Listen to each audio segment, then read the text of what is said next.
Hello बच्चों, इस video में भी एंड में एक पजल है। आप कमेंट बॉक्स में लिख के बता सकते हैं उसका आंसर क्या होने वाला है।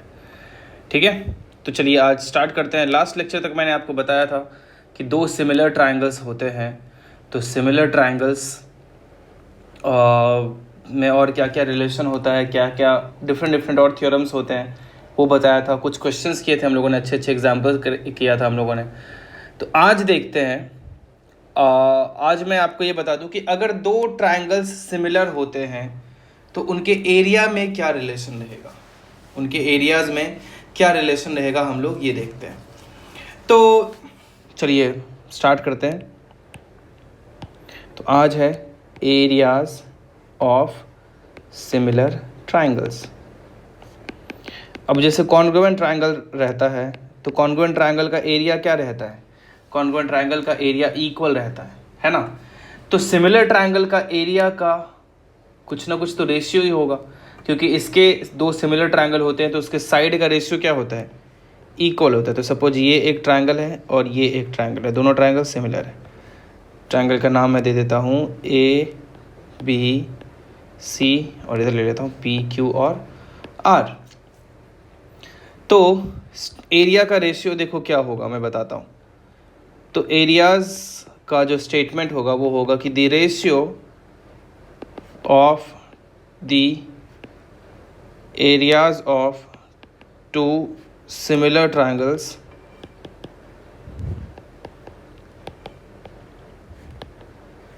is equal to the square of the ratio of their corresponding sides। मतलब कि जैसे सिमिलैरिटी में देखा था हमने कि करस्पॉन्डिंग साइड्स का जो रेशियोज होता है वो इक्वल होता है। तो यहाँ पे देखेंगे कि जो करस्पॉन्डिंग साइड्स का रेशियो होता है उसका स्क्वायर जो होता है वो दोनों ट्रायंगल के एरियाज़ का रेशियो होता है। तो इस चीज़ को चलो मैं प्रूव करके भी दिखाता हूँ। बहुत आसान है प्रूव करना। ये कैसे प्रूव करेंगे मैं बताता हूँ। एक काम करते हैं, पहले तो ये स्टेटमेंट के बाद मैं ये डायग्राम लेता हूँ जिससे कि थोड़ा और अच्छा दिखे। 1 मिनट, थोड़ा सा और 1-2 मिनट दे देते हैं हम लोग।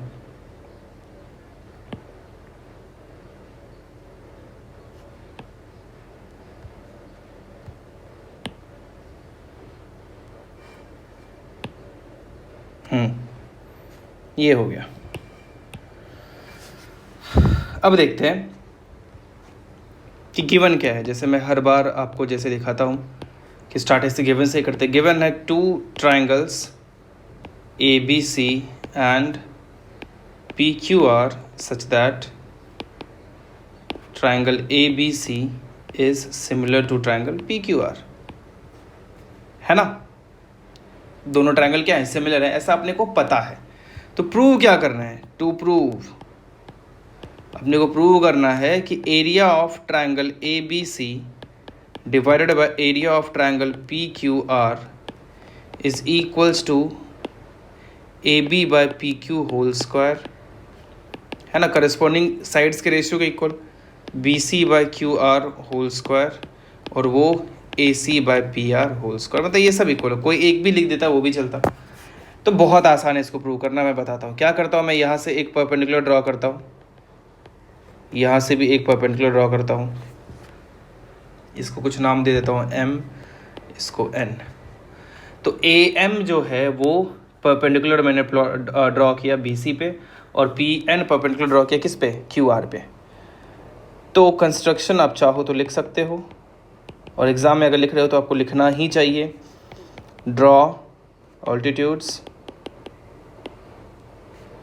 AM and PN of the triangles ABC and PQR।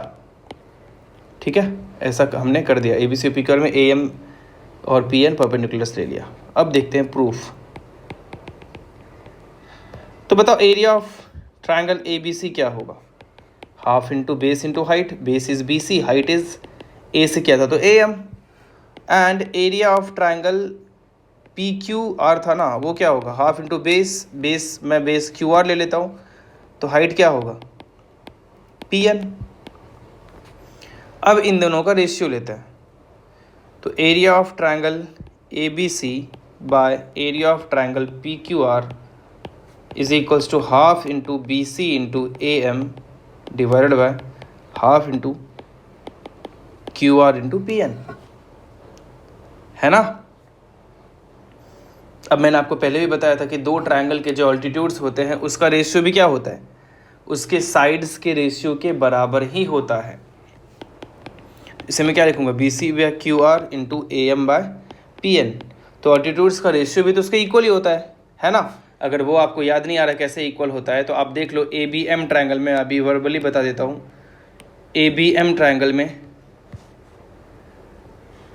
है ना, और PQN ये दोनों तो सिमिलर हो गए ना। क्यों? क्योंकि ये 90 और B और Q तो इक्वल था ही, तो दोनों ट्रायंगल क्या हो गए, सिमिलर हो गए। तो सारे पार्ट का तो करस्पॉन्डिंग साइड्स का रेशियो भी इक्वल होगा। तो AM बाय PN भी क्या होगा, AB बाय PQ के इक्वल होगा। वही यूज़ किया, वही यहाँ पे यूज़ करूँगा मैं और लिखूँगा कि that is equals to BC by QR। AM by PM भी क्या हो जाएगा, BC बाय QR। क्यों? Because AM by PN is equals to BC by QR, है कि नहीं।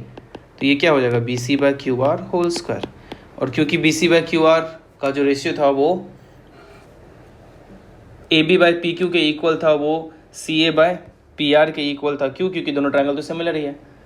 तो हम लोग बोल सकते हैं कि हेंस ट्रायंगल ABC का area divided by triangle PQR का एरिया इज इक्वल्स टू, सब तो इक्वल ही है साइड्स का, तो ये square equals to BC by QR square is equals to what, क्या था थर्ड, AC था ना, और नीचे क्या था PR, हाँ PR का स्क्वायर।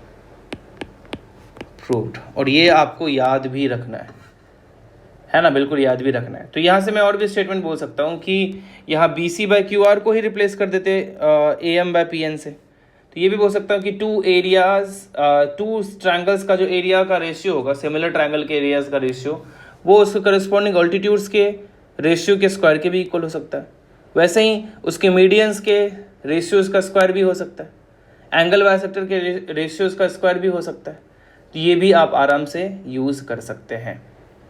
ठीक है, आसान था ये कॉन्सेप्ट, आप इसको याद रखिए और कई क्वेश्चन इस पे बेस्ड आते हैं, आप उसको आराम से सॉल्व कर सकते हैं। आपको बस ये कॉन्सेप्ट याद होना चाहिए। ठीक है, अब आगे बढ़ते हैं। अब देखते हैं हम लोग पाइथागोरस थ्योरम क्या होता है, जो आपने कई बार देखा होगा। तो पाइथागोरस थ्योरम मैं आपको बताता हूँ।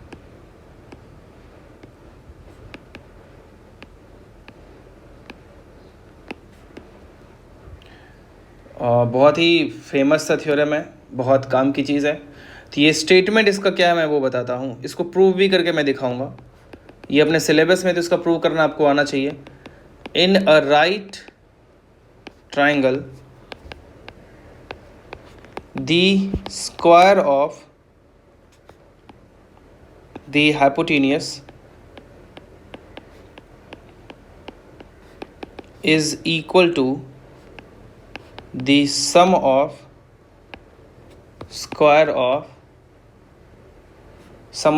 of the other two sides, ऐसा होता है। तो चलो इसको प्रूव करते हैं। मैं डायग्राम बनाता हूँ, ऐसे भी डायग्राम बना सकता हूँ, लेकिन अच्छा रहेगा अगर हम लोग डायग्राम ऐसे बनाएं तो थोड़ा और अच्छे से दिखेगा और आसानी से हम लोग समझ पाएंगे। तो मैंने ये डायग्राम बना दिया। जो ट्रायंगल है ABC, एंगल B 90 ले लिया। ठीक है, तो गिवन क्या है, गिवन है a right triangle ABC। Right angle triangle को राइट ट्रायंगल भी बोल सकते हैं।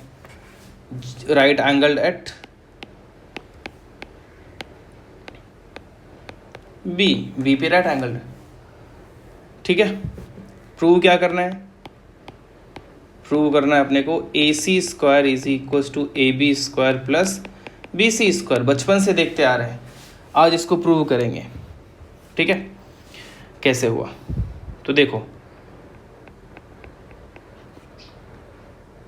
ये मैंने एक कंस्ट्रक्शन किया कि बी से परपेंडिकुलर ड्रॉ किया ए सी पे बी डी, तो प्रूव ये करना है। तो कंस्ट्रक्शन क्या लिया मैंने,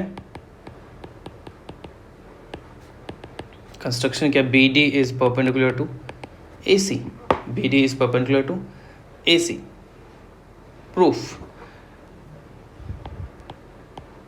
अब क्योंकि सब इतना समझ गए होंगे कि सिमिलैरिटी चैप्टर है तो सिमिलर ट्रायंगल्स का यूज़ करने वाले हैं, तो मैं दो ट्रायंगल लेता हूँ, ट्रायंगल ए डी बी और ए बी सी। थोड़ा कलर करने से मुझे लगता है आप लोगों को ज़्यादा अच्छा समझ में आता है। तो ए डी बी और ए बी सी, कौन सा ग्रीन ले लेता हूँ, ए डी बी और ए बी सी। अब रेड और ग्रीन ट्रायंगल को ध्यान से देखो, रेड और ग्रीन ट्रायंगल को ध्यान से देखो, तो आपको उसमें क्या कुछ सिमिलर, कुछ एंगल्स इक्वल दिख रहे हैं? बिल्कुल। आप देखो ध्यान से, तो एंगल, पहले तो मैं ये लिखता हूँ किस ट्रायंगल की बात कर रहे हैं, in triangle A D B and triangle A B C. देखो ध्यान से, तो एंगल डी ए बी मतलब ये वाला एंगल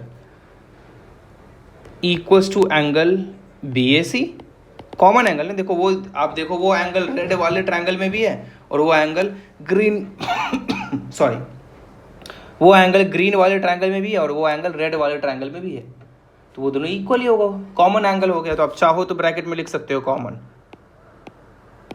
वैसे ही एंगल बी डी ए, ये तो परपेंडिकुलर ही है, equals to angle A B C, क्यों, 90 डिग्री ईच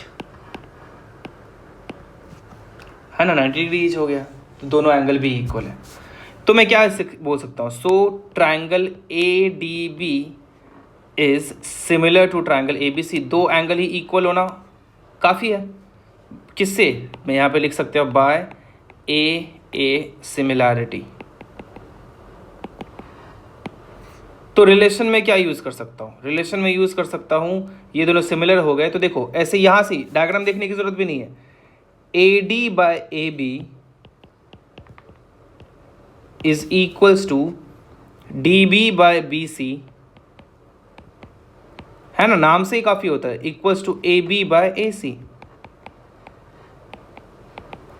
अगर डायग्राम में ढूंढने जाओगे कि कौन सा साइड किसके दूसरे कौन सा साइड का इक्वल है, तो थोड़ा सा कंफ्यूजन ज़्यादा हो सकता है वही। लेकिन आपने एक बार में सिर्फ ट्रायंगल देख लिया कि हाँ ये ट्रायंगल, क्योंकि नेमिंग बहुत इंपॉर्टेंट है, ये आपको पता है कि अगर यहाँ पे A D B A B C के सिमिलर है तो मैं ये नहीं बोल सकता हूँ कि A D B A C B के सिमिलर होगा, ऐसा तो है नहीं।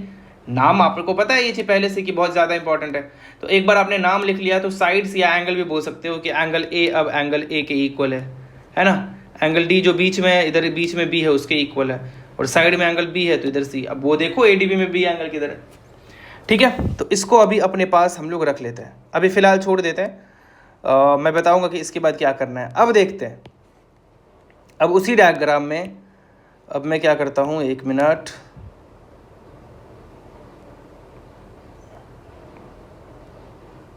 अब जैसे समझाने के लिए हमने रेड लिया था ना,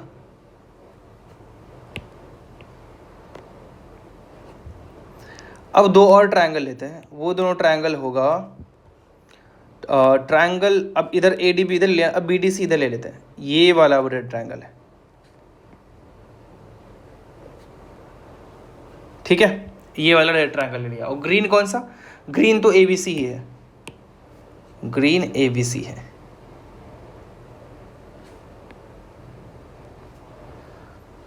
तो ए बी सी बड़ा ट्रायंगल और बी डी सी ट्रायंगल में, तो लिखता हूँ। अच्छा डायग्राम आपको नीचे भी चाहिए होगा क्योंकि दिखता नहीं होगा ऊपर, बार बार कितना ऊपर जाएंगे।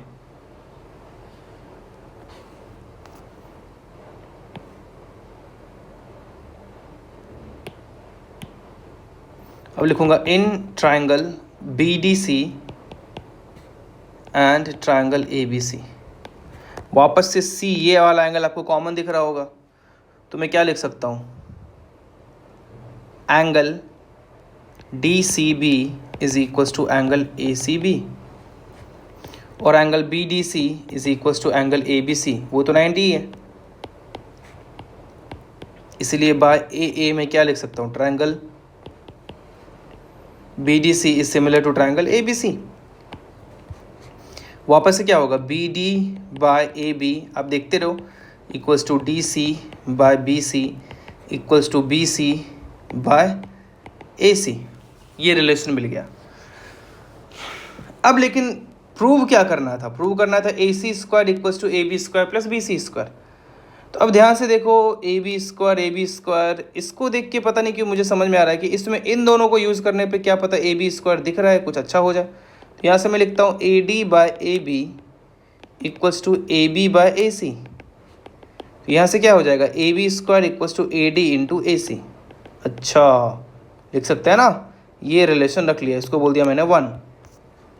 और वैसे यहाँ पे भी BC स्क्वायर अगर चाहिए आपको, तो BC किधर दिख रहा है, BC दिख रहा है इधर और दिख रहा है इधर, तो इसको लिख देता हूँ DC बाय BC, इन दोनों का यूज़ करते हैं, equals to BC by AC।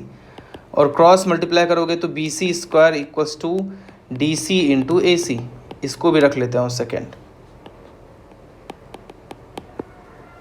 ठीक है। और अब 1 और 2 को ऐड कर दो, 1 और 2 को आप ऐड करोगे तो क्या होगा, AB स्क्वायर प्लस ऐड करेंगे तब तो AB square plus BC square होगा, equals to AD into AC plus DC into AC। अब दोनों में AC है, कॉमन लेता हूँ, क्या बचा, AD प्लस DC। अब डायग्राम में देखो, AD प्लस DC क्या हो जाएगा, ये रहा AD, ये रहा DC, क्या हो जाएगा, AC हो जाएगा। तो AD प्लस DC को क्या लिख देता हूँ, AC लिख देता हूँ, that is equals to AC square. So AB square plus BC square equals to AC square. इस तरह से पाइथागोरस थ्योरम प्रूव हो गया, जो आपको याद रखना है, ठीक है। समझ में आ गया होगा आपको। तो ये आप जान लो, बहुत सारे फैक्ट्स हैं पाइथागोरस थ्योरम के बारे में, कि Pythagoras theorem of course Pythagoras ने प्रूव किया था, और ये दुनिया में बहुत सारा चेंज ले आया। ये एक अकेला थ्योरम, बहुत काम का थ्योरम है ये। और जिस तरह से अभी मैंने आपको प्रूव करके ये दिखाया है, पाइथागोरस ने ऐसे बिल्कुल प्रूव नहीं किया था। ये तो बाद में हमारे सिलेबस में इस तरह से आने लगा, क्योंकि ये आसान था तो ये हम लोग समझ गए, है ना। पाइथागोरस ने ऐसे प्रूव नहीं किया था। टाइम ज़्यादा लगेगा ये बताने में कि पाइथागोरस ने कैसे प्रूव किया था, लेकिन चलो मैं बताता हूँ आपको। बहुत मज़ेदार है, पाइथागोरस ने बहुत मेहनत किया था तब उसने ऐसा प्रूव किया। और आप बहुत सारे तरीके से लोग पाइथागोरस थ्योरम को प्रूव करते हैं। बाय द वे, आपको अगर एग्जाम में आ जाए, एग्जाम में बार बार आता है पाइथागोरस थ्योरम प्रूव करो, तो जैसे मैंने ये अभी वाला मेथड, अभी ये जो बताया है ना, सिमिलर ट्रायंगल का यूज़ करके, वो यूज़ करके आपको प्रूव करना है ना। अब इसी का मैं दूसरा तरीका बताता हूँ, जो कि बहुत कम जगह रहता है और बताया नहीं जाता है, जनरली इस चीज़ को बताते नहीं हैं, लेकिन पाइथागोरस ने वैसे प्रूव किया था उसे। मैं आपको बताता हूँ कैसे। मैं सिर्फ समझाऊंगा, इसको डिटेल में लिखूंगा नहीं। ये एक ट्रायंगल ले लिया मैंने,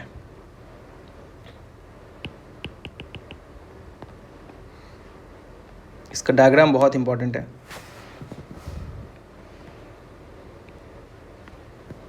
ये ट्रायंगल ले लिया, फिर से ABC ट्रायंगल लेता हूँ, AB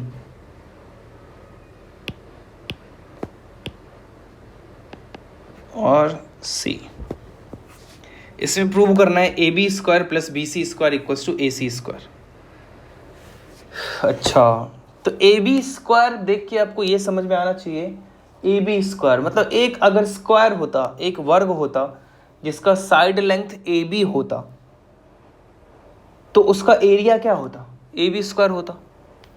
और अगर दूसरा एक स्क्वायर होता जिसका साइड लेंथ BC होता, तो उसका एरिया क्या होता, BC स्क्वायर होता।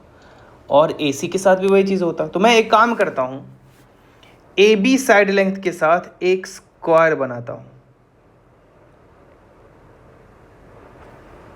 AB पर ही एक स्क्वायर बना दिया। कोर्स दिमाग में ये चीज़ आ सकता है कि AB स्क्वायर का मतलब तो वही होता है, एक स्क्वायर बना दिया। वैसे ही BC लेंथ के साथ एक स्क्वायर बना दिया, है ना।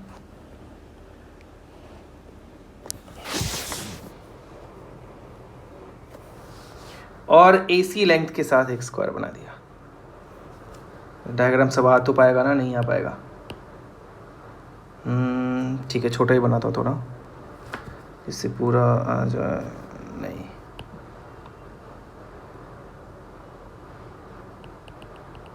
एक मिनट, थोड़ा टाइम लगेगा डायग्राम, क्योंकि इसका डायग्राम बहुत इंपॉर्टेंट है। देखो, अच्छा जल्दी बनाता हूँ।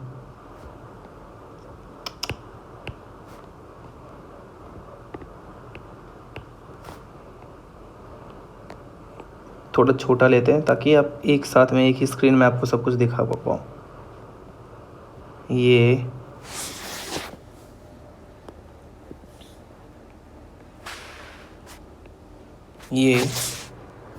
और ये। अब आपको इतना पता है कि अब ये पाइथागोरस थ्योरम क्या होगा, A B square plus B C square equals to A C square. अब ए बी स्क्वायर मतलब इस स्क्वायर का एरिया, बी सी स्क्वायर मतलब इस स्क्वायर का एरिया, ए सी स्क्वायर मतलब इस स्क्वायर का एरिया। मतलब कि ये स्क्वायर इसका इस स्क्वायर का एरिया प्लस इस स्क्वायर का एरिया इक्वल्स टू ये स्क्वायर का एरिया आना चाहिए, है ना। ये आपको समझ में आ जाना चाहिए कि ये दोनों छोटे छोटे स्क्वायर का एरिया इस बड़े स्क्वायर के एरिया के इक्वल आना चाहिए। अब मैं इसको नाम देता हूँ D E F G H I. देखो अब इसमें कंस्ट्रक्शन भी अच्छा खासा होगा। कंस्ट्रक्शन क्या क्या होगा देखो ध्यान से। अब मैं वो ना दूसरे दूसरे कलर से बनाता हूँ। ई सी को ज्वाइन किया, ए एफ को ज्वाइन किया, ठीक है, और बी से एक परपेंडिकुलर डाल दिया, ठीक है। डी से आई को ज्वाइन किया,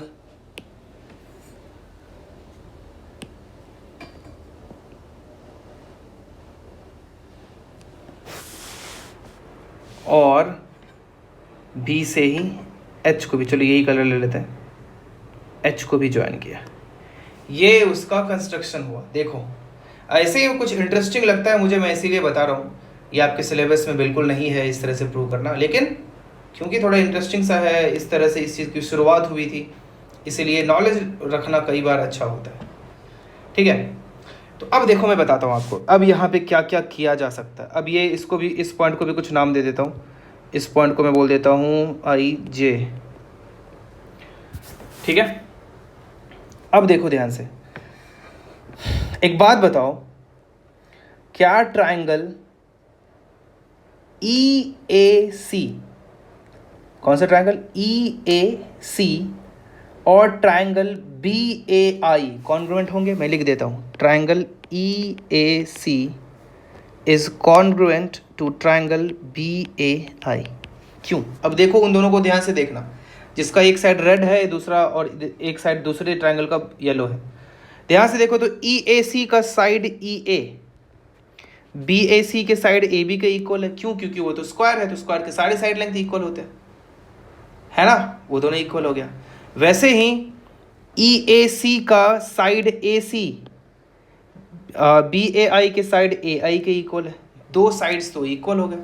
अब एंगल की बात करें तो एंगल भी तो इक्वल होगा ना। देखो ई ए सी का ये पूरा एंगल बराबर बी ए आई का ये पूरा एंगल, ये दोनों तो इक्वल होगा ना। तुम बोलोगे ऐसे कैसे इक्वल होगा? तो एक बात बताओ, एंगल बी ए ई कितना है? 90 है। एंगल सी ए आई कितना है? 90 है ना। तो अब मैं क्या करता हूँ, दोनों तरफ एंगल बी ए सी से ऐड कर देता हूँ। कौन सा? बी ए सी ऐड कर दिया। बी ए सी कौन सा एंगल है? ये वाला। तो देखो बी ए ई में, बी ए ई कौन सा है? ये वाला है, उसमें आपने बी ए सी ऐड किया तो ई ए सी तो बना, है ना। और सी ए आई मतलब ये वाले एंगल में आपने वापस से ये एंगल ऐड किया तो कौन सा बना? बी ए आई बना। तो ये भी एंगल इक्वल हो गया, मतलब वो दोनों ट्रायंगल क्या हो गए? कॉन्ग्रुएंट हो गए। कॉन्ग्रुएंट हो गया तो उनका एरिया क्या होने वाला है? इक्वल होने वाला। अपना टारगेट क्या है? टारगेट है कि ये वाले स्क्वायर का एरिया प्लस ये वाले स्क्वायर का एरिया बराबर ये स्क्वायर का एरिया कर देना है। टारगेट तो यही है। तो अब ये अपने को रिलेशन मिला कि ये दोनों ट्रायंगल कॉन्ग्रुएंट हो गए। मैं इसको अच्छे से नहीं लिख रहा हूँ क्योंकि इसमें बहुत टाइम लग जाएगा, तो ठीक है रख लेते हैं। अब एक चीज़ और देखो, अब एक बात बताओ, ट्रायंगल ई ए सी का एरिया जो होगा,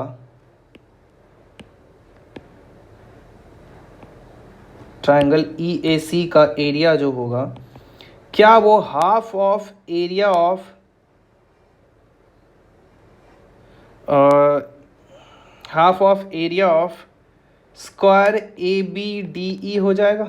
अब आप बोलोगे ऐसे कैसे, ई ए सी का area A B D E जो अपना स्क्वायर है उसके एरिया के हाफ होगा, ऐसे कैसे हाफ होगा, मैं आपको अभी बताता हूँ।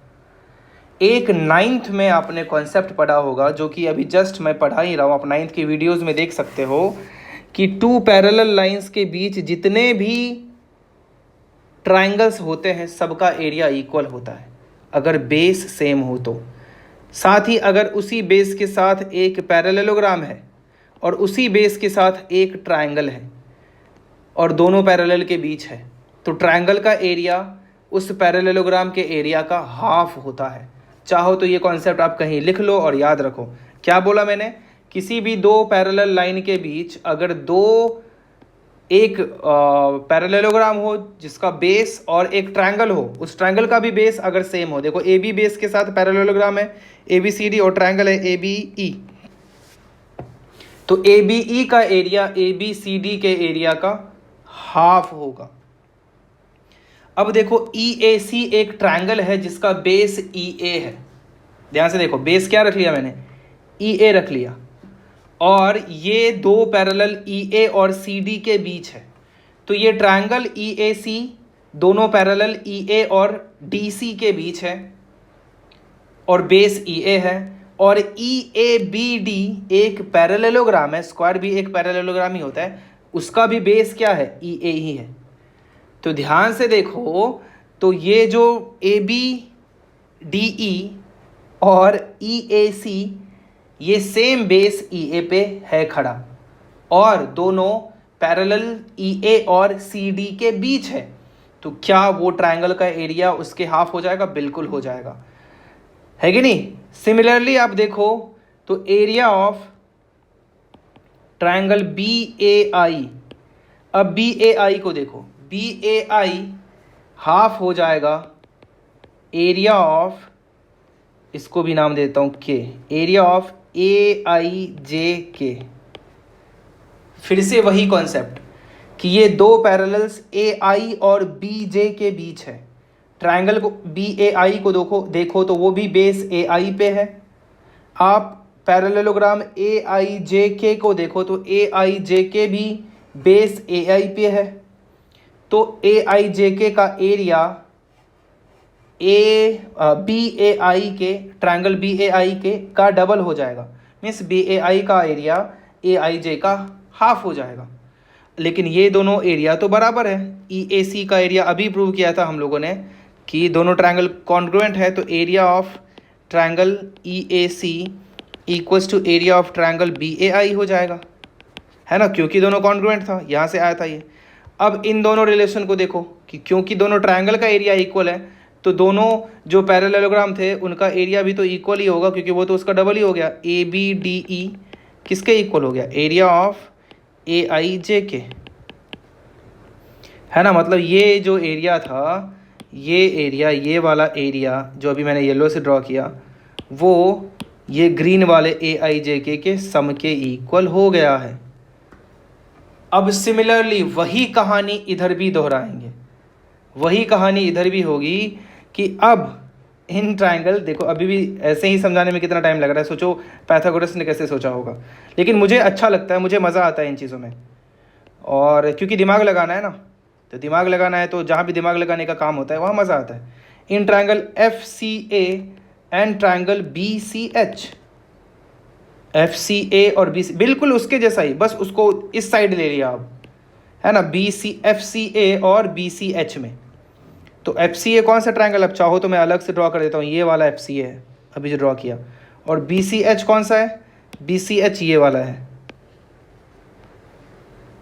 तो इन दोनों ट्रायंगल को देखो तो मैं एक ही बार में बोलता हूँ ये दोनों भी कॉन्ग्रुएंट होगा, क्यों, क्योंकि एफ सी बी सी के इक्वल है ना, एफ सी बी सी के इक्वल है, और सी एच ए सी के इक्वल है ना। तो वापस से, और ये एंगल 90, ये एंगल 90 और ये एंगल दोनों में ऐड कर दिया, तो दोनों एंगल भी इक्वल हो गए। तो मैं क्या बोलूँगा कि triangle F C A is congruent to triangle B C H, है ना, दोनों कॉन्ग्रुएंट हो गए, और जैसे ही कॉन्ग्रुएंट हुए तो उनका एरिया भी क्या हो जाएगा, इक्वल हो जाएगा। तो area of triangle F C H is equals to area of triangle B C H. वापस से सेम कॉन्सेप्ट कि टू पैरेलल्स के बीच। अब वही कहानी, ए सी एफ को देखो, क्या उसका area B C F G के का हाफ हो जाएगा? बिल्कुल हो जाएगा। क्यों? क्योंकि वो भी दो पैरेलल्स और सेम बेस पे है। तो इससे क्या मैं क्या बोलूँगा कि area of F C H किसका आधा हो गया? बी सी एफ जी के, है ना, बी सी एफ जी के। थोड़ा अच्छे से देखना, ये बी सी एफ जी के इक्वल हो गया, है ना, हाफ ऑफ ये equals to B C H को देखो तो बी सी एच क्या हो गया? H C H J K, है ना। वो वापस से वही उल्टा वाला कॉन्सेप्ट जो पहले बताया था, इसलिए मैं जल्दी कर दे रहा हूँ। तो हाफ ऑफ एरिया ऑफ क्या हो गया? सी एच जे के। देखो कितना लेंदी था, इसलिए ये नहीं बताया जाता है। Area of B C F G is equals to area of C H J K. Half half तो कैंसिल हो गया। अब इन दोनों को ऐड कर दो, है ना, इन दोनों को ऐड कर दो। क्या ये रिलेशन और ये रिलेशन को ऐड कर दो। अब देखो बी ए आई, ये वाला नहीं, मैंने यहाँ पे गलत लिख दिया, ये वाला,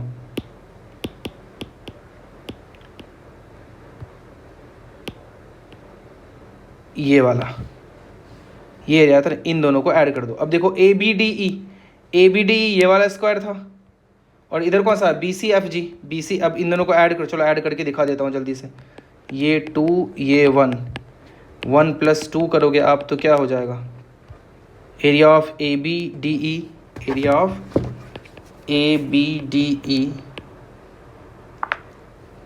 plus area of B C F G is equal to, इधर क्या आया? एरिया ऑफ ए ई जे के, ए I J K plus area of C H J K, है ना। और देखो ए आई जे को देखो, ए I J K plus C H J के मिलकर क्या हो गया? ए आई एच सी हो गया। Area of A I H C, I दो बार लिख दिया, ए आई एच सी। अब ए बी डी का एरिया देखो क्या होगा? ए बी डी का एरिया क्या है? स्क्वायर का एरिया क्या है? A B square. B C F G का एरिया क्या हो जाएगा? B C square. और ए आई एच सी का एरिया क्या हो जाएगा? ए सी स्क्वायर। हो गया प्रूव्ड, पाइथागोरस थ्योरम। अगर आपको समझ में आया तो अच्छी बात है, नहीं आया तो कोई बात नहीं, आप बार बार देख सकते हो, समझने का कोशिश कर सकते हो। और अगर फिर भी नहीं आए तो कोई बात नहीं, आपके सिलेबस में ये वैसे भी नहीं है। आप ऊपर जो मैंने बताया था पाइथागोरस थ्योरम को, उससे सीख सकते हो। ठीक है, तो चलिए आज के लिए इतना ही, है ना, आज के लिए इतना ही। नेक्स्ट डे मिलते हैं और नेक्स्ट डे देखते हैं कि इस पे बेस्ड और क्या क्या एग्जाम्पल्स हो सकते हैं। ठीक है, तो अब आज का पज़ल भी बहुत सिंपल है कि अजित को नए हाउसिंग सोसाइटी में सभी घरों में हाउस नंबर पेंट करने का कार्य दिया गया है। एक हाउसिंग सोसाइटी है, मतलब एक सोसाइटी होता है ना, एक मोहल्ले में बहुत सारा घर है, उस सबको पेंट करना है। तो उस सोसाइटी में 100 हाउस है, 100 घर है उस सोसाइटी में। तो घर नंबर, हाउस नंबर 1 से लेके हाउस नंबर 100 तक वो पेंट करता है। तो बताओ, तो आप उसको ऐसा नहीं कि पूरे घर को पेंट करना है, सिर्फ हाउस नंबर पेंट करना है, हाउस नंबर पेंट करना है। कितने से लेके 1 से लेके 100 तक। तो बताओ वो कितने बार 9 पेंट करेगा? 9 वो कितने बार पेंट करेगा, ये सवाल है। ठीक है।